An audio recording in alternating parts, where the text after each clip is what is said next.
आयशा ने अपने हाथ में एक छोटा गोल पैकेट पकड़ा हुआ था जो उसकी आजादी का सिंबल था। 23 साल की उम्र में घर से दूर रहते हुए वह अपने फ्यूचर के लिए जिम्मेदार बनना चाहती थी। उसकी डॉक्टर ने बताया कि पिल सेफ और इफेक्टिव थी और आयशा को इस चॉइस से पावरफुल महसूस हुआ। पिल लेना उसकी सुबह की रूटीन का एक सिंपल पार्ट बन गया, सेल्फ केयर का एक डेली एक्ट। रोहन के सपोर्ट से उसे मैच्योर और कंट्रोल में महसूस हुआ। लेकिन तीसरे वीक तक धीरे धीरे चेंजेस आने लगे। वह जॉक्स पर इरिटेट होने लगी, मूवीज पर बहुत इमोशनल हो जाती थी और बिना किसी रीजन के अपनी मदर पर चिल्लाने लगी। कंफ्यूज्ड, आयशा को अपने इमोशन से डिस्कनेक्टेड महसूस हुआ, जैसे वह खुद को दूर से देख रही हो। एंजाइटी लगातार बनी हुई थी, उसके दिनों में एक हल्की सी भनभनाहट। उसने स्ट्रेस को ब्लेम करने की कोशिश की, लेकिन अंदर ही अंदर वह जानती थी कि कुछ अलग था।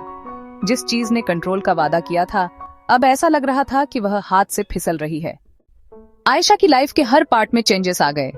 वह चीजें भूलने लगी, वर्क पर अपनी शार्पनेस खोने लगी और सिंपल टास्क के लिए लिस्ट्स पर डिपेंड करने लगी। रोहन के साथ उसका रिलेशनशिप दूर का लगने लगा। उसकी खुशबू अब कंफर्टेबल नहीं लगती थी और इंटीमेसी कम हो गई। उसे गिल्टी महसूस हुआ, वह इमोशनल डिस्टेंस को एक्सप्लेन नहीं कर पा रही थी। फ्रेंड्स के साथ भी उसकी वार्मनेस चली गई थी, जिसकी जगह इरिटेबिलिटी और डिटैचमेंट ने ले ली थी।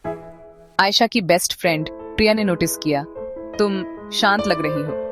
ये वर्ड आयशा को चुभ गया। उसकी पर्सनैलिटी फ्लैट लग रही थी। उसने फाइनली फुसफुसाते हुए कहा, मुझे लगता है कि ये पिल हो सकती है।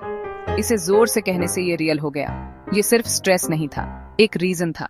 अब वह समझना शुरू कर सकती थी। बर्थ कंट्रोल पिल में सिंथेटिक हार्मोन्स होते हैं, एस्ट्रोजन और प्रोजेस्टिन, जो ओव्यूलेशन को रोककर प्रेगनेंसी को प्रिवेंट करते हैं। लेकिन ये हार्मोन्स हर जगह जाते हैं, जिसमें ब्रेन भी शामिल है। वे रिसेप्टर्स से बंध जाते हैं, कभी कभी नेचुरल हार्मोन्स से अलग सिग्नल भेजते हैं। यह ब्रेन के बैलेंस को डिस्टर्ब कर सकता है, खासकर एमिगडाला और हाइपोथैलेमस में।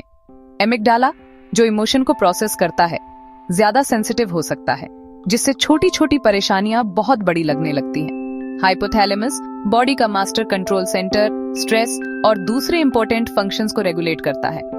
सिंथेटिक हार्मोन्स इसके सिग्नल्स को चेंज कर सकते हैं, जिससे आपको फॉगी और थका हुआ महसूस हो सकता है। आयशा के लिए इन चेंजेस ने उसके मूड स्विंग्स और लगातार एंजाइटी को एक्सप्लेन किया। पिल के इफेक्ट्स बर्थ कंट्रोल से कहीं ज्यादा थे। उसकी सेल्फ की भावना बदल रही थी। पिल का असर मेमोरी और अट्रैक्शन तक होता है। यह आपकी चीजों को याद करने के तरीके को बदल सकता है, जिससे डिटेल्स ब्लर हो जाती हैं और जनरल पिक्चर पर फोकस होता है। यह यहाँ तक कि यह भी बदल सकता है कि आप किसकी तरफ अट्रैक्ट होते हैं। प्रेफरेंस और इमोशनल कनेक्शन को चेंज कर सकता है। आयशा को रियलाइज हुआ कि उसका एक्सपीरियंस यूनिक नहीं था। कई वुमेन पिल शुरू करने के बाद शांत या ओनफ महसूस करती है। बॉडी लिटरेसी इंपॉर्टेंट है। अपने मूड, एनर्जी और चेंजेस को ट्रैक करें। यह डरने की बात नहीं है, बल्कि इन्फॉर्म्ड चॉइस बनाने की बात है।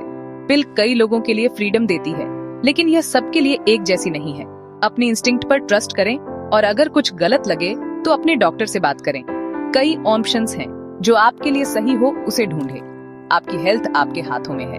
आप हर कदम पर खुद जैसा महसूस करने के हकदार हैं।